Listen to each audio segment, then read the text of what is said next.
Hi, everyone. Thank you for joining the Map the Gap Symposium this year again.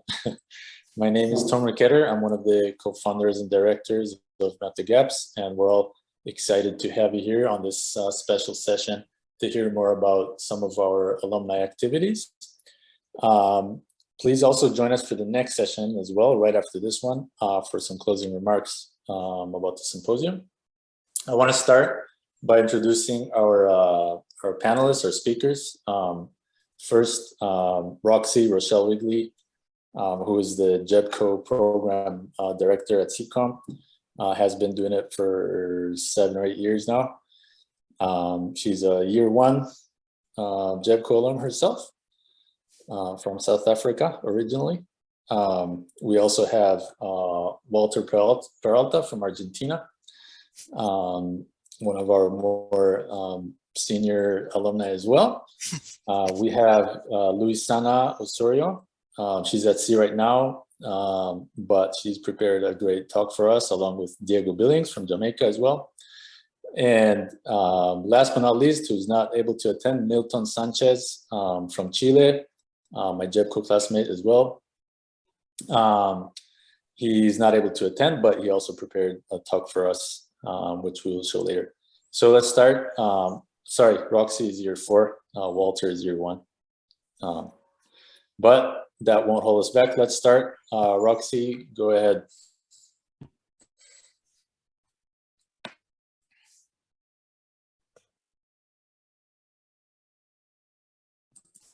Hi, can you see my full screen? Yes. Yes. So hi, this is Roxy Rochelle Wigley. I'm just here to talk a little about the Nippon Foundation GEBCO training program as an introduction to those who are here who don't know about it, and then to talk a little bit more about some of the ongoing alumni activities that we've done as we've gone on from the training program. So I think I wanted to start right at the beginning, and really after some of the sessions this week, compliment GEBCO for recognizing right back in 2002 that they needed to improve and increase the diversity inclusiveness of GEBCO. They recognized at a meeting that they were getting old, they were an aging population of ocean mappers, and there was a disparity between the number of developed nations versus developing nations within the GEBCO community and the ocean mapping community at large. And so they recognized the need to develop a training program in ocean mapping because there wasn't one anywhere.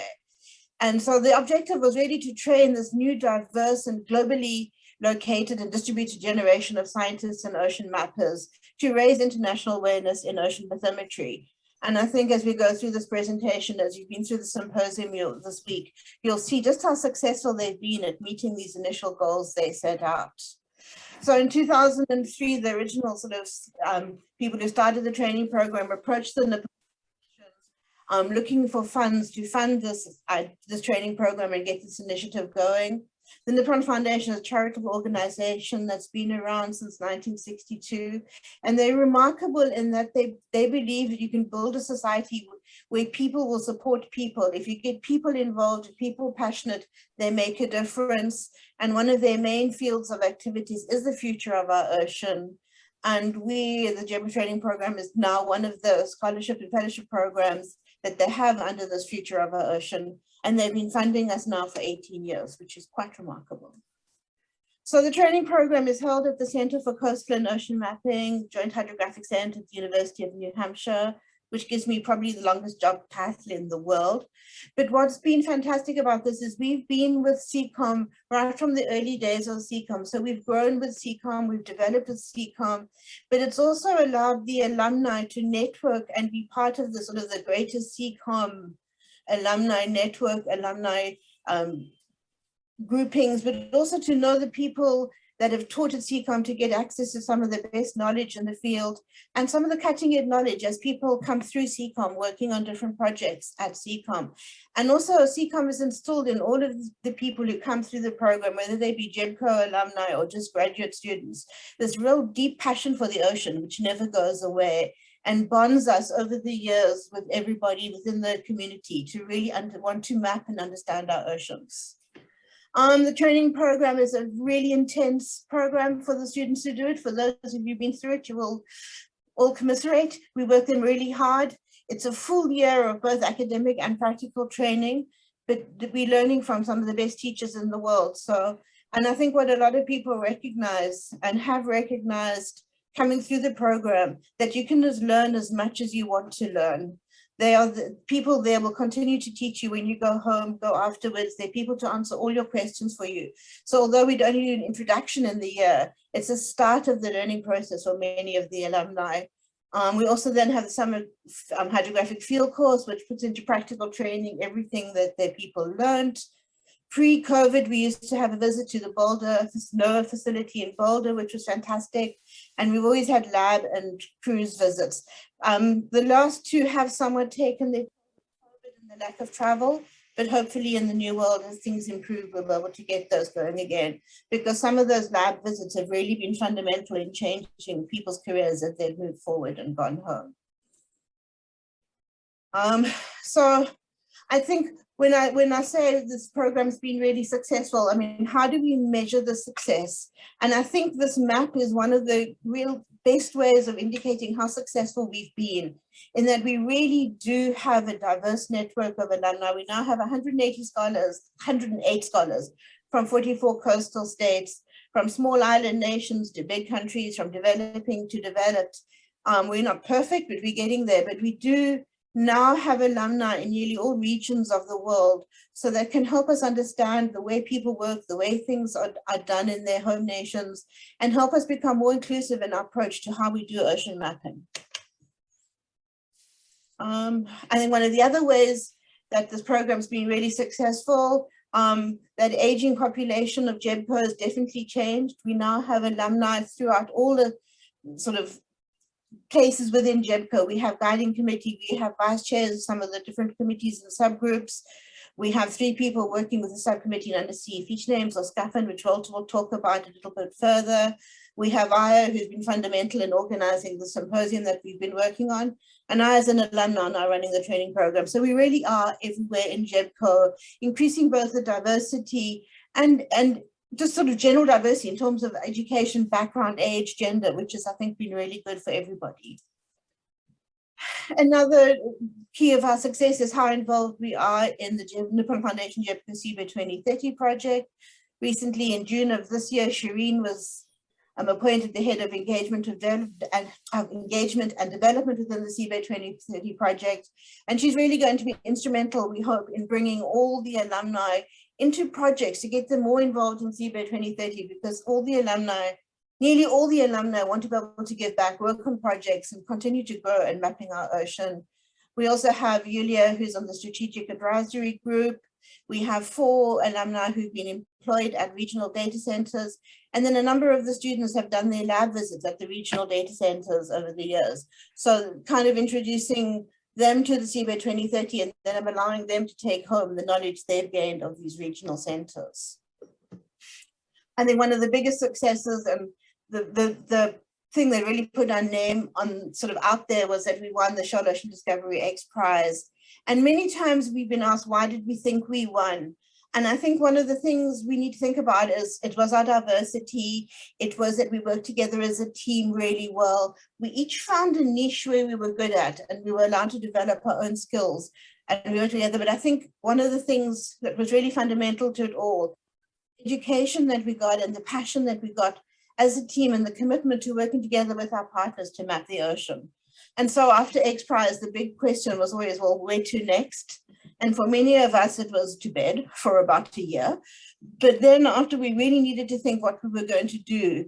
And out of that came the Map the Gaps. This is a nonprofit organization that was set up by sort of key team members of the Shell Ocean Discovery X Prize GEBCO Nippon Foundation alumni team. And it was really to allow us to keep looking for projects, working for projects, and to keep allowing the alumni to explore where and what they could do. It allowed us to kind of grow awareness, increase diversity, and promote equity in ocean mapping, because that is one of the biggest strengths of our alumni network.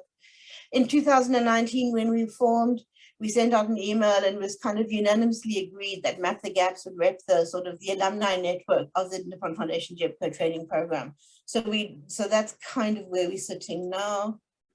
So really the main goals of Map the Gaps are to connect oceans, connect people, provide outreach, which I think we've done very successfully over the last week, but to develop partnerships, assist in ocean mapping missions, and support sort of international and regional efforts. And I'm going to give a couple of quick sort of introduction to some of the projects we've done through the alumni network and through Map the Gaps, and then in some of the other alumni talk more detail about some of the projects that we've done.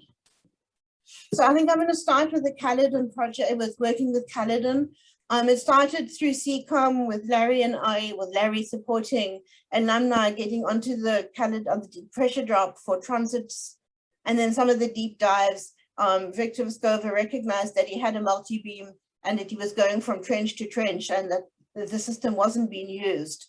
So by allowing CCOM to put some alumni on the vessel, we got to collect an enormous amount of data through these transits. This then sort of developed into a CB 2030 Map the Gaps, Caledon sort of informal collaboration where we've continued to put mappers on transits and dive missions on the pressure drop.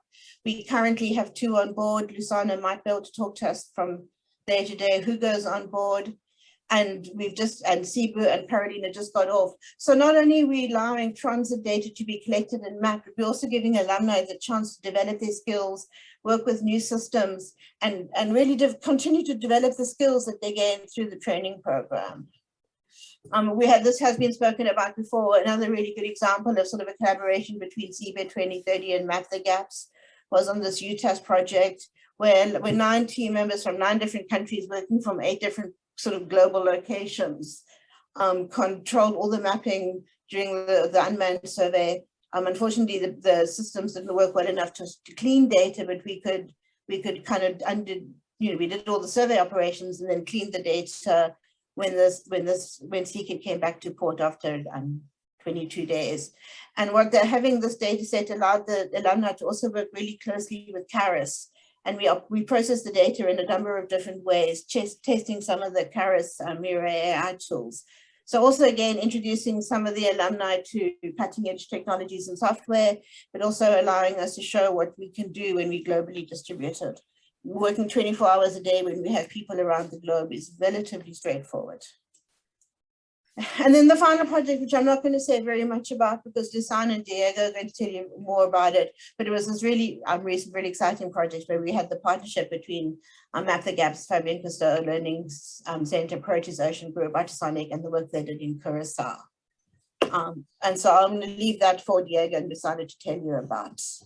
And then finally, I just wanted to say, I think each of the projects that Maps the Gaps or the alumni network have taken part really helps to meet the original goals of Map the Gaps, allowing us to connect people across our global oceans. It's improved communication within the alumni network.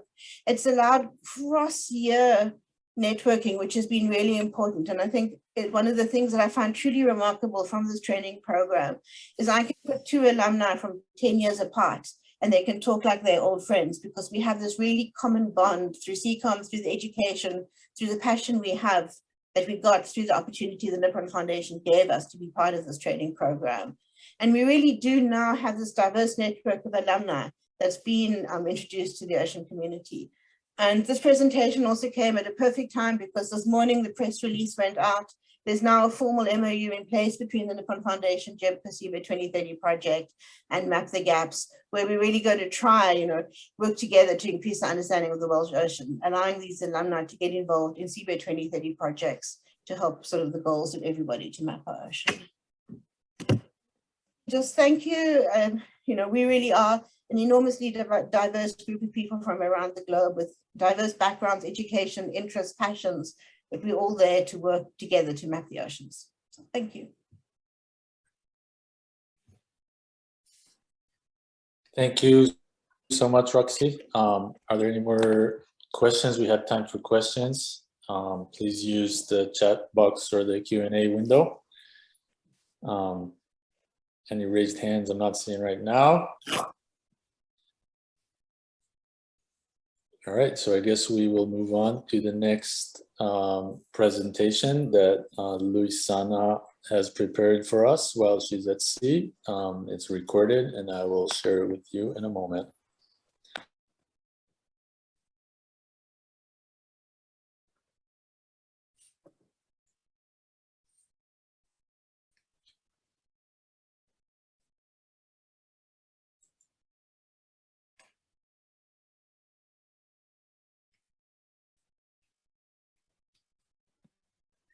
Hello, everybody. I hope everyone is doing great.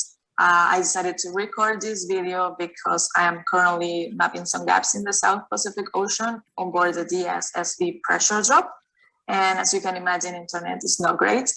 But I didn't want to pass on the opportunity of talking to you about this amazing project that we did in Curaçao as a partnership between Map the Gaps, Proteus Ocean Group, Artesonic, and QPS. Here's a little overview of my presentation. I'll tell you what Proteus project is, how we set everything up, our team, the survey and processing, the results that we had, and all about the experience. So the Proteus project is to build the first in a network of underwater scientific research stations and habitats. It will be designed as an underwater scientific research space station. And it will help create a comprehensive map of the world's ocean. And Curaçao was the location chosen for this first habitat. So our objective was to be part of the first phase, mapping the entire marine protected area in high resolution to provide a guide for the next steps in the construction of the site that will be located at 60 feet of depth. But having this map, besides helping determine Proteus sites, will also benefit ocean conservation efforts and will help the underwater explorations and to give a better understanding of the oceans. So this was the location of our survey. Curaçao is a Lesser Antilles island country. It's located in the Caribbean Sea, about 65 kilometers north of the Venezuelan coast. And this is the marine protected area. And to carry out the survey, we used this boat that was loaned by CARMAVI, the Caribbean Research and Management of Biodiversity, and the Sonic 2026 multi-beam echosonder that was provided by our partners Artesonic. So we set everything up in the boat. We had a couple of challenges dealing with energy sources, but thankfully everything worked out fine. And then we were ready to go. This was our great survey team. Tom Mercader, Diego Williams from Jamaica, myself, Mike Reset for Artesonic, and Duvan and Roland from Carmavi that were an amazing addition to our team. They were great. They did a great job and helping us setting things up and running the survey lines like pros. So the survey was carried out for 6 days from September 25th to September 30th of this year using Quincy from QPS. We use the AML SVP also loaned by Artesonic. And we try to do the data processing on the fly as much as possible. And we use Chimera also from QPS to do this. So this was our result. We mapped a total of 1,482 acres of coral reefs and 1,077 acres of inner bays, all in the marine protected area. We then did the junction with an existing multi-beam deep water data that was done by the RB Pelagia with a Kongsberg PM302 multi-beam. An NICO expedition, and this data was provided by Carmavi. And this was our final result. This is a 1 meter resolution grid. But instead of going on about the technical aspects of this project, the thing that I would like to point out the most with this presentation is the importance of these kinds of partnerships. For example, this Proteus project, since it was announced last year, it has had over like 2.5 billion media impressions, which is great for us because it allows to increase the number of people that we can share this knowledge with. This knowledge of the oceans and making them aware of the importance of ocean studies and ocean mapping. And I would also like to highlight the excellent experience that Diego and I had having the opportunity to participate in a project like this, especially in our region, was amazing. It was great that Curaçao was chosen to be home for this project. We know that the countries in our region in South America or the Caribbean, we usually don't have the same resources as other developed countries. So we felt in a way connected to the people of Curaçao. We had the chance to talk to some of them, explain to them what we do and why we do it. And it was amazing to see people get interested and excited about it and asking questions. And they were eager to see the results. And I think it's very important for the people to get to know the bottom of their ocean, because that way, if they know what's under there, they can be more aware of their resources and have more consciousness and take better care of them. So, and I was also happy of having the opportunity to talk a little about the role that women have in ocean mapping and to encourage younger generations of women to get into this amazing world. Because even though we usually face different challenges than men, things have been improving for us. So yeah, we need to keep cultivating these kinds of partnerships, connecting with other ocean explorers, with leading technology companies, because this is definitely a milestone in reaching our global objective of mapping 100% of the ocean floor. And as a last comment, I just want to encourage the rest of the alumni to keep looking for opportunities like this, building connections and networking, and actively participating in these kinds of projects and to work towards that goal also of increasing diversity and equity in ocean mapping. Thank you for your attention. Probably Diego would like to add something more. I might be there, but if not, I'm sure he will answer questions if you have any. Have a good day. Bye-bye.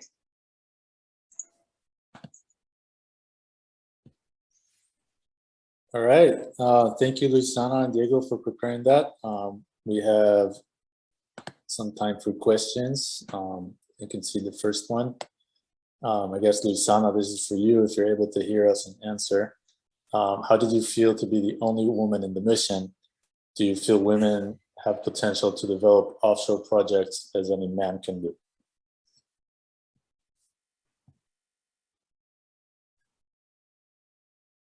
Luisana, you out there?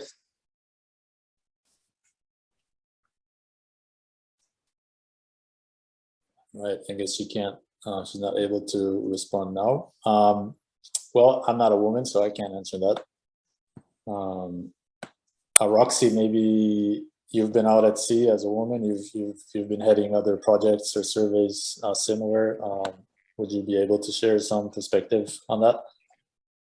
You know, I think I've been extremely lucky. I've been the only woman on a boat for up to a month at a time, and it's been no problem. In fact, I probably was treated better there than I was treated anywhere else. It was like the queen on board. But at the same time, you're there to do a job. So I think gender shouldn't be an issue, and it often isn't. If you can work and do the work and work together, that's what it's about. And I think that's changing more and more, that you're judged on your skills and not on your gender, for the most part. Okay, excellent, thanks.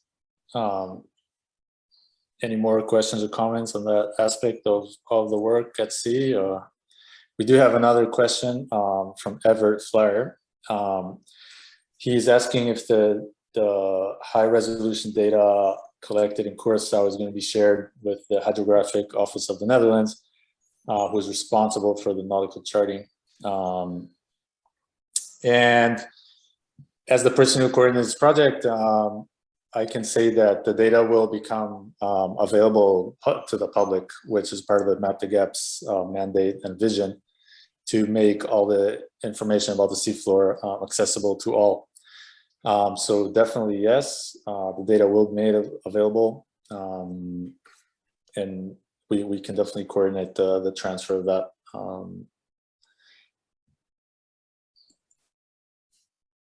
Any more questions about Curaçao? Diego, would you want to add something?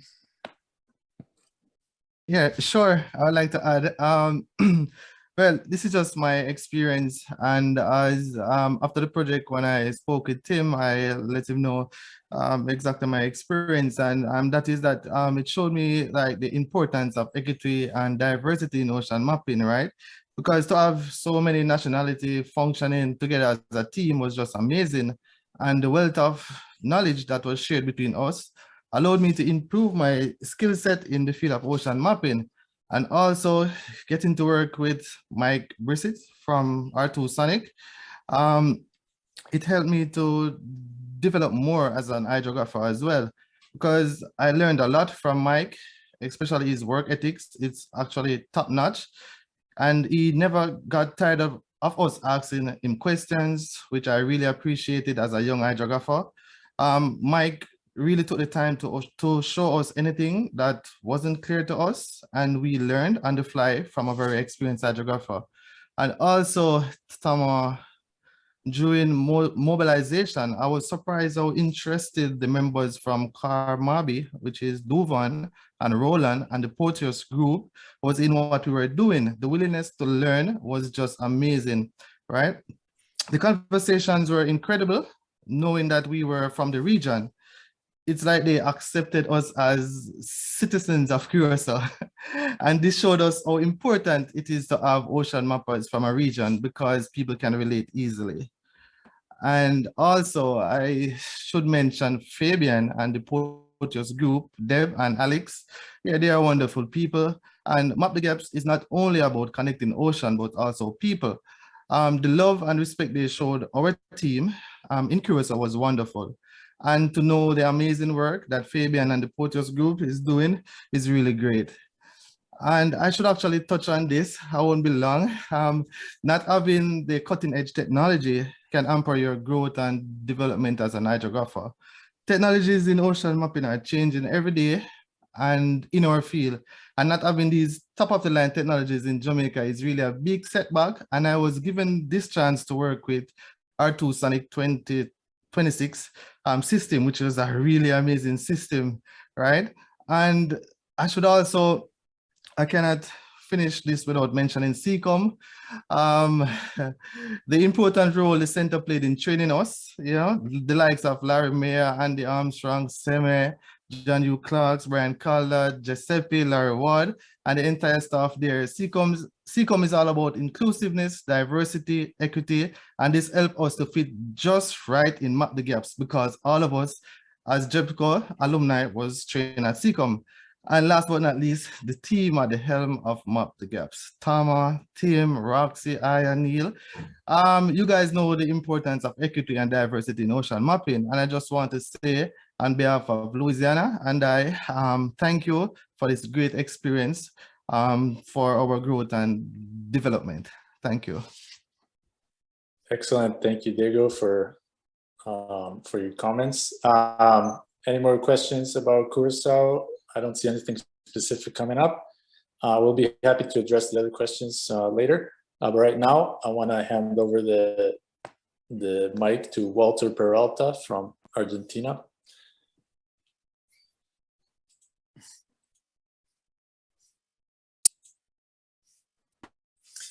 Hello to everyone. Thank you for inviting to present in the Map the Gaps Symposium. My name is Walter Reynoso Peralta. I'm from Argentina and one of the first chair scholar of the Nippon Foundation GEBCO training program at UNH 2004 and 2005. I received a master's degree in geophysics, and after that I enrolled in the Navy, where I received the specialty on marine geology and geophysics. I'm an officer retiring from the Argentina Navy, where I served for 25 years at the Navy Hydrography Service, carrying out duties always in the field of my expertise, especially working for the Argentinian continental shelf. One of the my last important task was give technical and scientific support during the initial search for the Argentinian Navy submarine lost in 2017. I had also the responsibility to write the technical specifications included in the international tender, and as well as I participated in the evaluation of the offers, where finally Ocean Infinity was selected for the new search. Finally, unfortunately, the submarine was found in 2018. I'm a former SCAFM member in representation of IHO, the International Hydrographic Office organization, from 2003 to the end of 2019. Nowadays, I'm a civilian worker and an independent consultant based in Mar del Plata, Argentina. Perhaps most of you well know to SCAFM, the subcommittee on undersea future names, one of the GEBCO subcommittees. However, as it is expressed in the GEBCO website, SCAFM maintains and makes available a digital gazetteer of the names, generating feature type, and geographic position of features on the seafloor. All that information or more information, you can find it in the GEBCO website. I became a SCAFM member representing IHO at the end of 2003. The Alfred Wegener Institute in Germany, the Bathymetry and Geodesy House director at the time, Dr. Hans Werner Schenke, was the SCAFM chairman, and it was great for me to carry out the last visit there, since I was a novel SCAFM member at that time in 2005. I think I was the first scholar being part of a GEBCO subcommittee, which was well seen by Nippon Foundation. Briefly, what I leave you, a kind of history. Technological development increased, a bathymetric multi-beam system were gaining popularity as well as better resolution. The amount of proposal increased greatly. The publication via gazetteer of undersea feature names was growing up also, and passing from a simple Excel sheet to an online interactive application. UNCLOS and the delimitation of the continental shelf projects with the consequent extended economic exclusive zone were some of the causes. Some countries give a special attention in their areas of interest.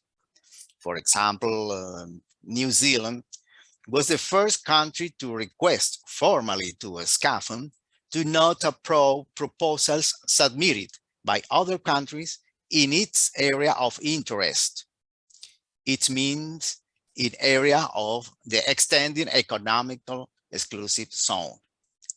Also, New Zealand submitting to SCAFM many undersea future names from its national gazetteer in order to be adopted and included in the GEBCO gazetteer. Japan and Canada did the same later. A fast-track review group was set for the task. I worked with another colleagues in this group. It was amazing and a great experience for me, going from one side to the side of the world, exploring different geomorphology and a culture as well. Harmonizing national gazetteer with GEBCO gazetteer is substantial to complete the ocean map with names related to the culture of a coastal states. The publication B6, a standardization for undersea feature names, is a permanently upgraded. Guidelines, terminology, and proposal form in many languages are reviewed often. By the way, instruction on how to make a proposal is in an Appendix A. There are translation of this publication to many languages. The English, Spanish version was one of my tasks in Scaffold. GEBCO Digital Atlas is an useful tool, and it always helps to check the existence of the undersea feature proposals. I checked 73 unnamed seamount in the Central Pacific Ocean using this digital atlas, and also I use it one of the first versions of GeoMap map and Google Earth. It was in 2006, 2007. This humble action was one of the first approaches to see how GEBCO and Google could work together. The undersea features names were included in Google Earth later. As an example, it is great and exciting to see the map of the track plane in the screen during an oversea flight. Maybe you experience that.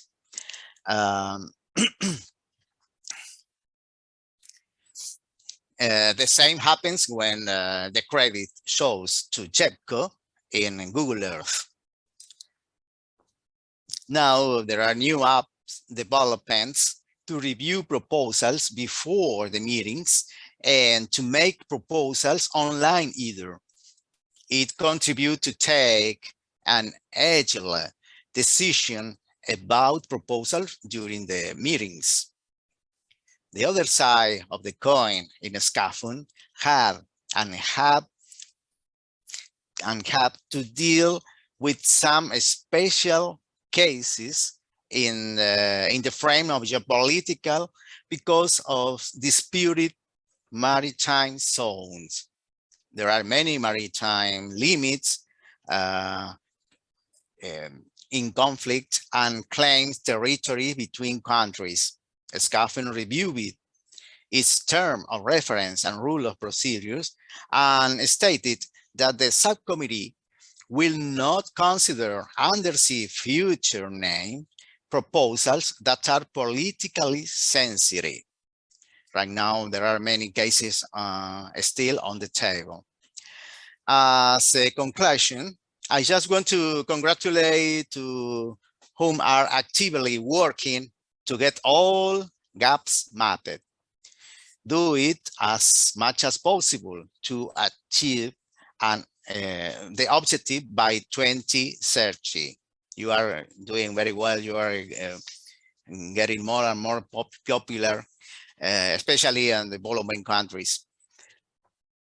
At the same time, I suggest to you name undersea feature names and use all Scaffold products and resources to do it. A map just showing a bathymetric grid is an incomplete and a silent map. During a meeting, we received a very outstanding and comprehensive proposal from guys from the secondary school who were participated in a survey for the Smith Ocean Institute, and they did a very spectacular proposals during the survey in the Pacific Ocean. Finally, I'm feeling so thankful with the Nippon Foundation and GEBCO, since the training program opened the door for me to the wonderful world of the ocean mapping. This allowed me grow up in my professional life, and the most important is I met people from around the world.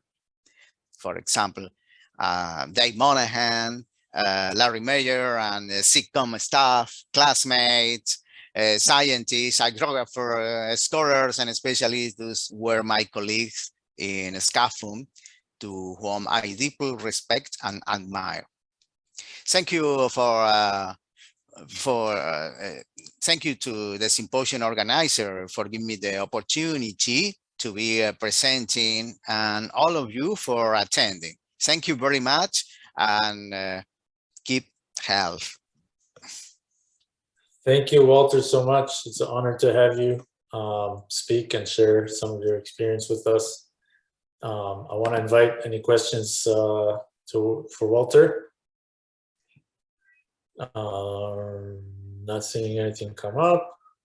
All right. Our next speaker is going to be Nilton Sanchez. He's from Ecuador. He's not from Chile.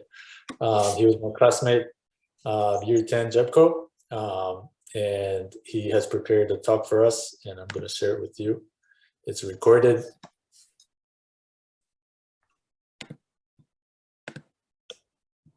Here we go. Good morning, good afternoon, and good evening. My name is Nilton Sanchez. I am from Ecuador. It is an honor for me to talk about my alumni experiences after GEBCO training and lab visit opportunities in Ecuador. The content of my presentation is introduction, ocean mapping activities, Antarctic activities, lab visit opportunities in research vessel Orion, lab visit opportunities in Galapagos Islands, lab visit opportunities in Antarctica, and comments. First of all, I am an hydrographer and Navy officer. I am from year 10 of the Nippon Foundation GEBCO training program. In 2016, I got my master's degree in ocean mapping at SICOM.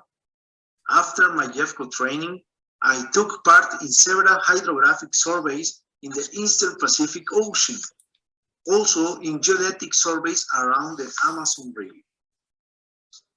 About my ocean mapping activities, I was assigned to the Hydrographic and Cartographic Department in 2014 in the Oceanographic Institute of the Navy. Also, I was assigned as scientific head of 3 hydrographic surveys along Carnegie Ridge to obtain and process bathymetric data for the extended continental shelf on board the Ecuadorian research vessel Orion. I applied my knowledge in multi-beam ecosounder systems, the standards detailed in S44 publication, the planning of bathymetric surveys with HYPACK, and data processing using queries and fleeters.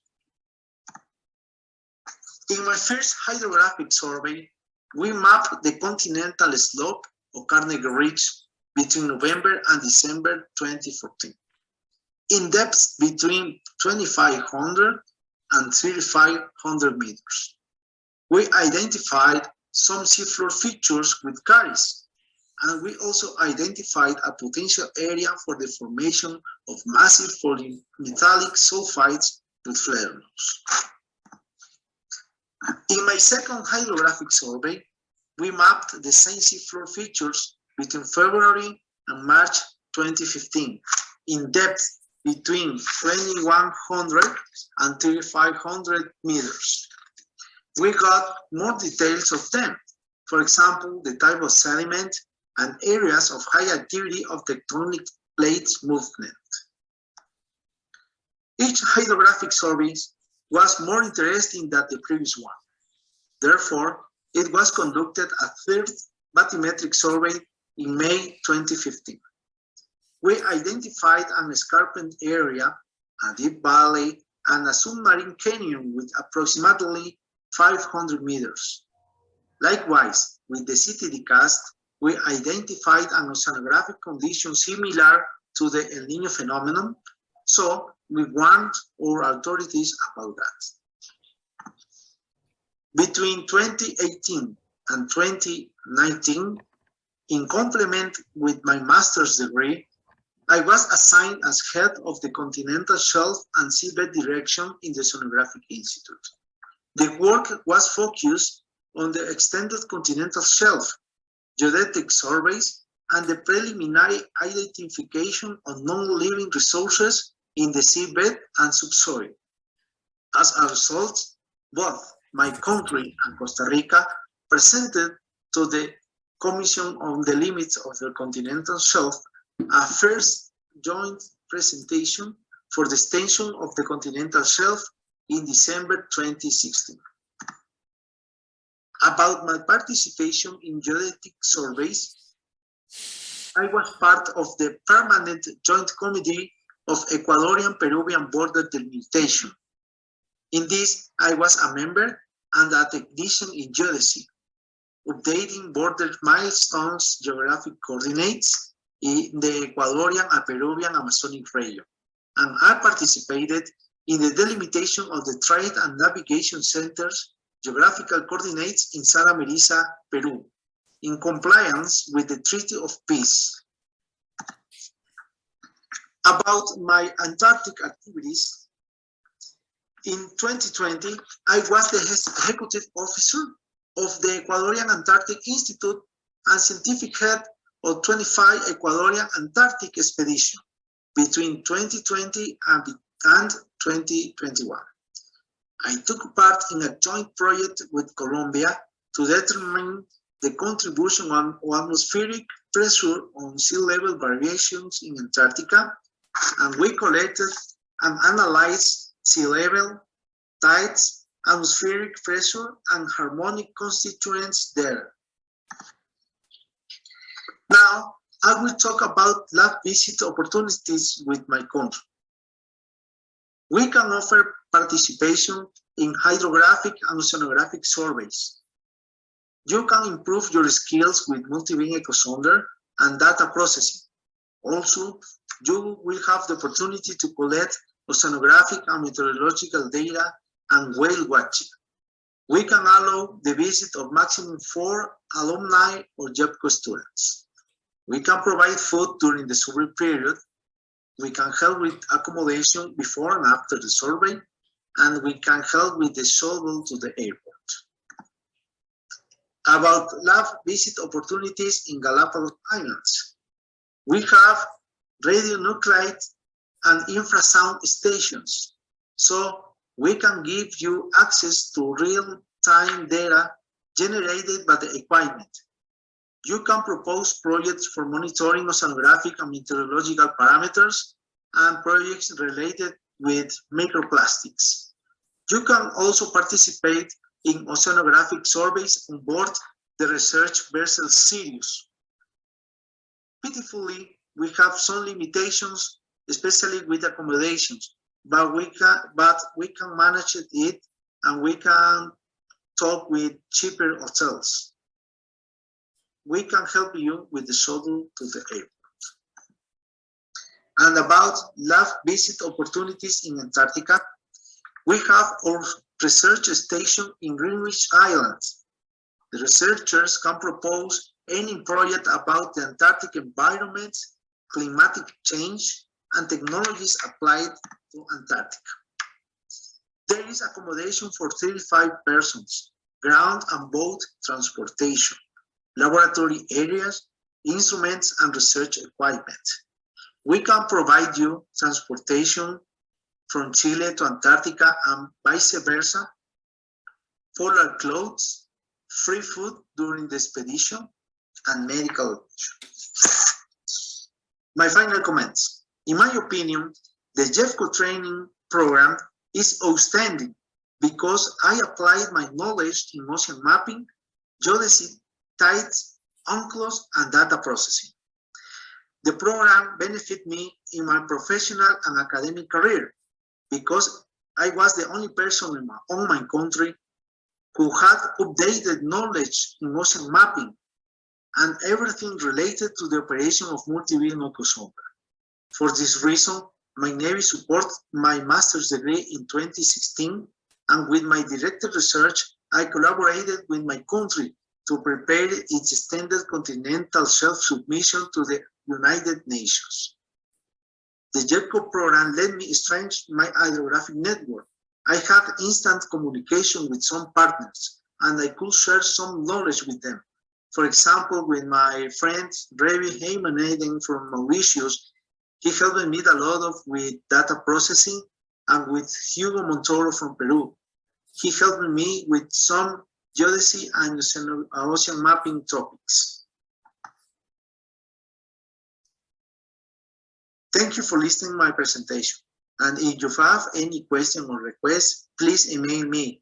In the slide, there is my email, and you can send me anytime your messages. Thank you very much for your attention.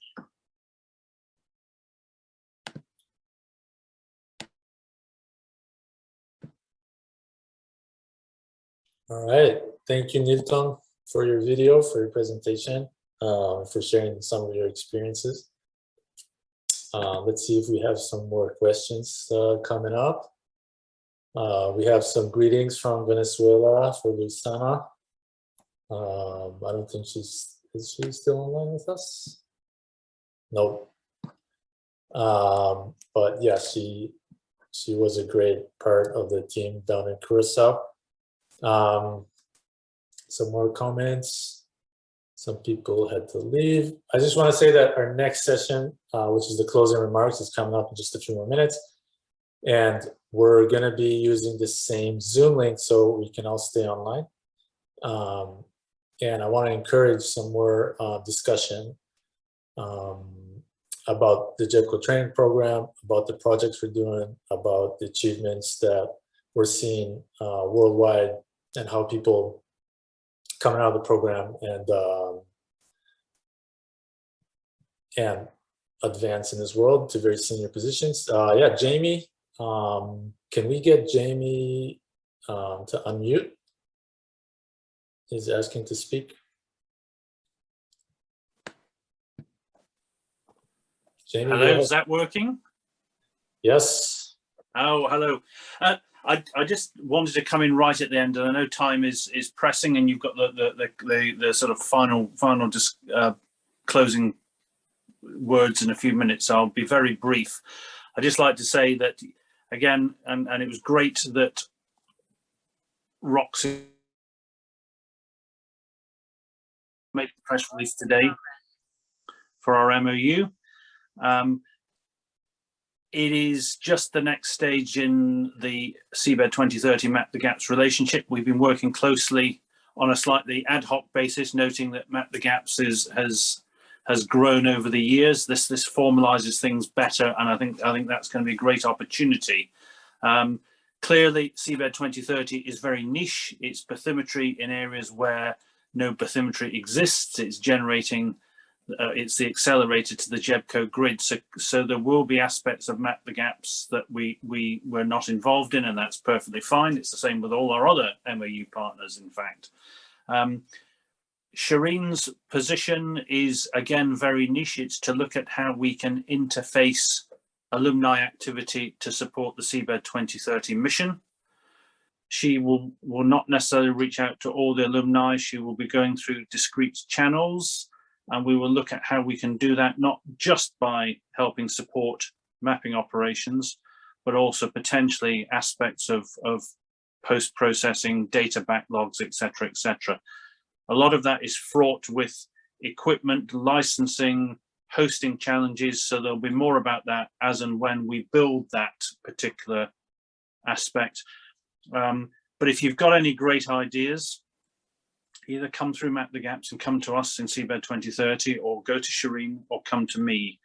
Don't necessarily expect us to reach out to you quickly, because we are a fairly small unit. In fact, there are more people in Map the Gaps than there are in CBED 2030. So that's my plea. I'm really looking forward to the Nippon Foundation GEBCO Alumni Conference that I believe is being scheduled for next year, and I think there'll be more about that as that grows. And I know Shireen and Roxy and others will be part of that organizing committee, and really look forward to doing more with the alumni. So thank you. That was more than a minute. Apologies. Thank you, Jamie. Thank you. Yeah, we do have a couple more minutes, so thanks for stepping in. I don't see more questions yet. Okay, one question in the chat.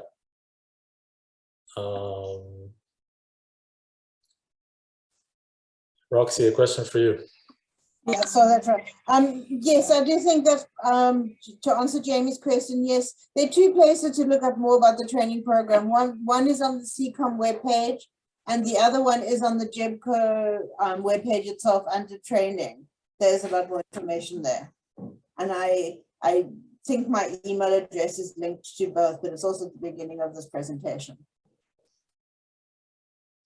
Excellent. Thank you, Roxy. Everett, if you're still online, I want to go back to your question about the Netherlands hydrographic service and the question about the accessibility of the data. So when I was putting together that project in Curaçao, I was trying to access actually some of that hydrographic data that's been surveyed before in the region, and I couldn't access it, couldn't find it. So I was wondering if the Dutch hydrographic data is hosted publicly somewhere, or is there a way to access it? And Everett, if you're still here, if you'd like to speak up about that.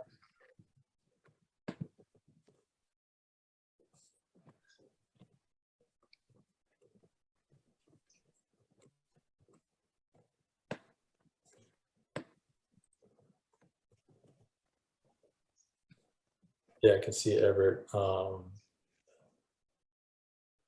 coming online, still muted.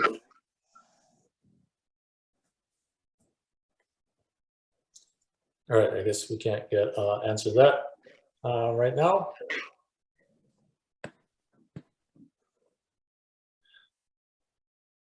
I can see we have, all right, no more questions coming up.